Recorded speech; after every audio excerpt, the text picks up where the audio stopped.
October 2nd, 2012 was a beautiful fall day. The leaves on the trees colored the day with their beauty. I was scheduled to work that day and had planned to go directly from school to work, but because I knew my grandma was over and making some delicious meal, I hurried home first after school and ate. Afterwards, I left for Subway, where I worked with my cousin Ryan. Around 11:30 p.m., I said goodbye to Ryan and left to go home. He went straight and I turned onto Textile Road. He made it home, but I did not.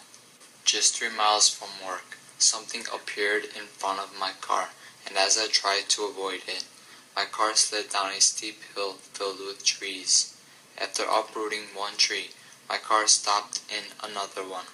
A lady was on her way home and witnessed the crash. She immediately called the police. My car was crushed so bad that it took firefighters 2.5 hours to cut trees around it to free me. I was pinned inside with broken bones, ribs, and my lungs were collapsed. Once they freed me, I was flown with a helicopter to the University of Michigan Hospital. My oxygen level was 10%. A police officer went to my house and after giving my mom the news of the accident, drove her to the hospital. The doctor in charge that night informed my mom that I was in critical condition and needed an emergency brain surgery. Because my brain was swelling rapidly, it needed to be opened to allow the pressure to be released. My dad was at work in Texas when he got the news. The doctor spoke to my dad on the phone and explained the urgency of the matter. My dad asked what chance will I have if they agreed to the surgery. The doctor said that he could not guarantee even 10% and that I could be paralyzed, a vegetable, and not be able to ever speak or walk again. But then again, it could save my life and give me another chance. They were given a few short hours to make a decision. Most of my aunts and uncles were already at the hospital with my mom. They were quietly praying for a miracle and asking that God give my parents the wisdom to make the right decisions. My dad in Texas was waiting for his flight to come home and prayed.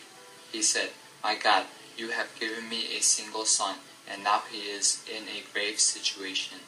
Help us to make the right decision. We wish to operate because we want him to live.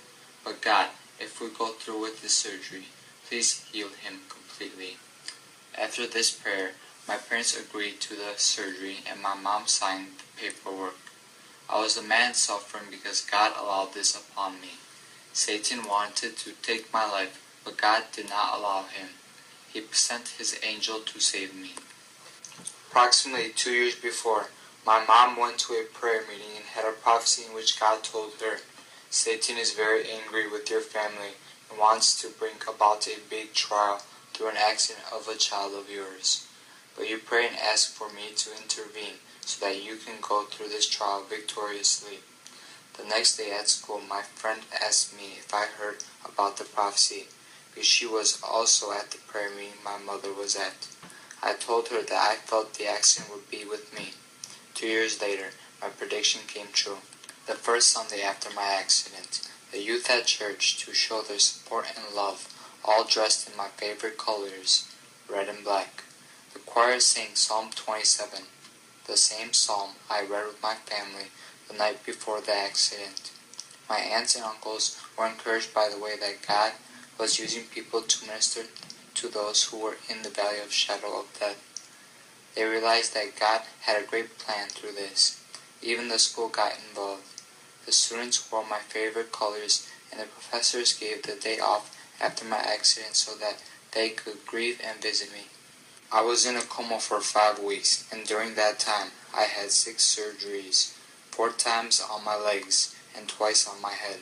I was receiving oxygen and food through a tube. The first 2 weeks, I gave very little sign of life. My mom, not knowing what would happen, asked God for a word. She went into my room, sat on my bed, and cried out to God.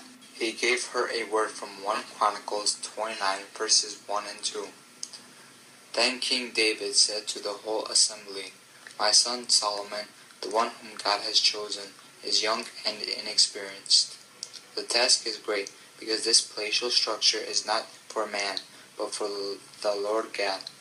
With all my resources I have provided for the temple of my God, gold for the gold work, silver for the silver, bronze for the bronze, iron for the iron, and wood for the wood, as well as onyx for the settings, turquoise, stones of various colors, and all kinds of fine stone and marble, all these in large quantities. My father also received a word from God through a prophet from Romania.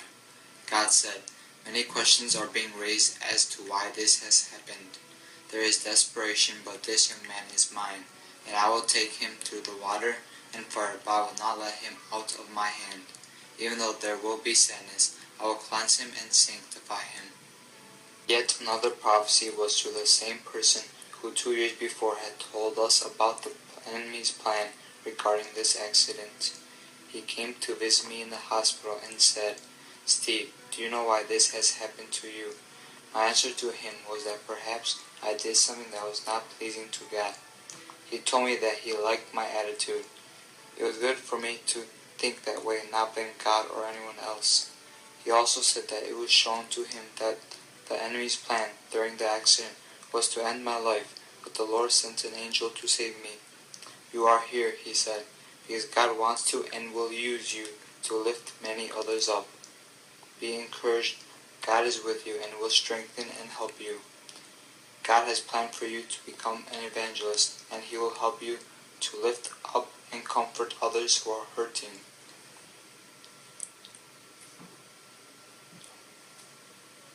He has found you worthy to do His work.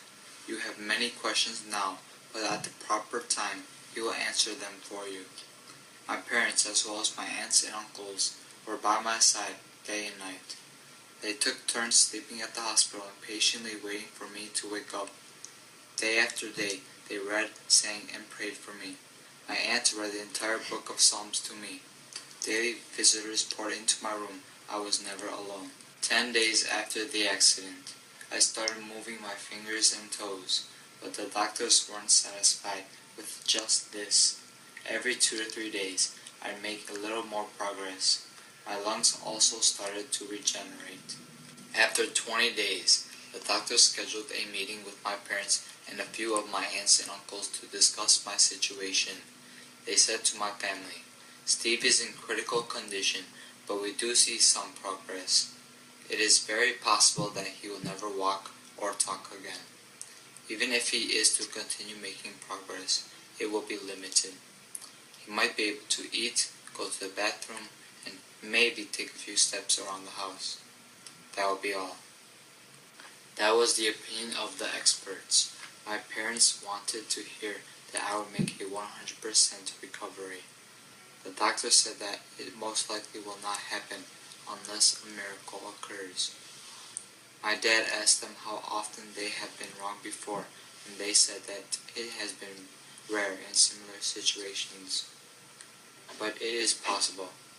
After the meeting, my dad told them that although things aren't looking good, we have a God in whom we trust and we believe that He can and will intervene on my behalf. He told them to do their part and the family will do theirs, support them in prayer, and God will do His part.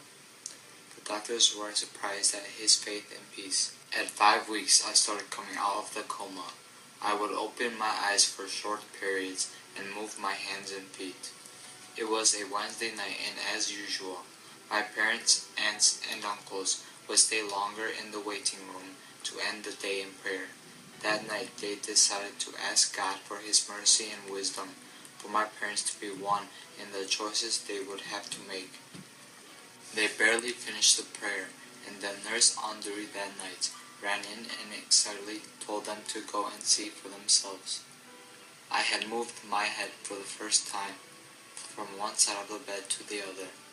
Out of the 10 people in the waiting room, 5 went into my room. My dad took one of my hands and my uncle took the other, and he said, "Steve, we just finished praying for you, and we heard that you moved. If you can hear me, please give us a sign." At this point, they told me that I squeezed both of their hands as strongly as I could and flexed as if I wanted to get up. I did not open my eyes, but my body responded to them. They knew that God had given them a sign of life. I was transferred from the intensive care unit to the rehab floor where I began therapy, relearning to speak, eat, and walk. I was so weak that I couldn't sit in a chair without being held or even to keep my head up. The doctors and therapists tried to slowly get me to do things, but it was hard.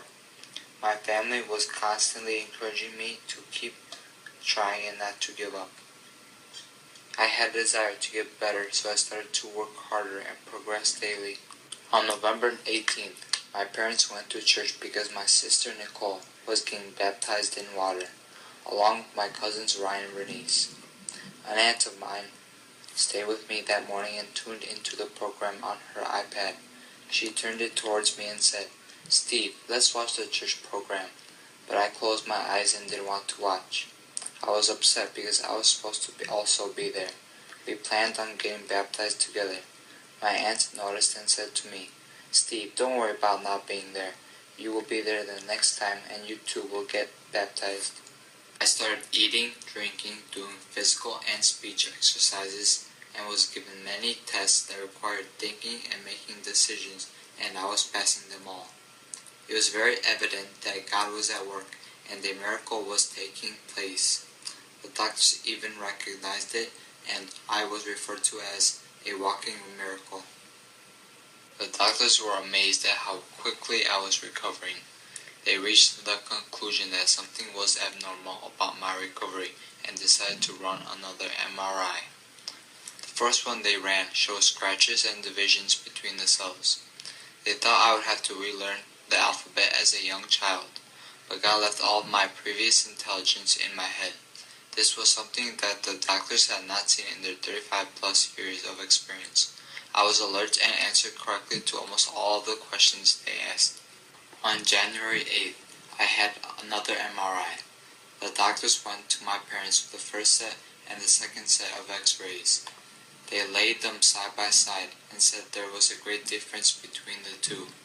The first showed scratches and black dots almost over the entire area, and the second showed only a few dark-colored spots. They thought that I would not recover, but now things were looking different. They were so impressed that they asked if I could attend a meeting with medical students in the coming summer to tell my story.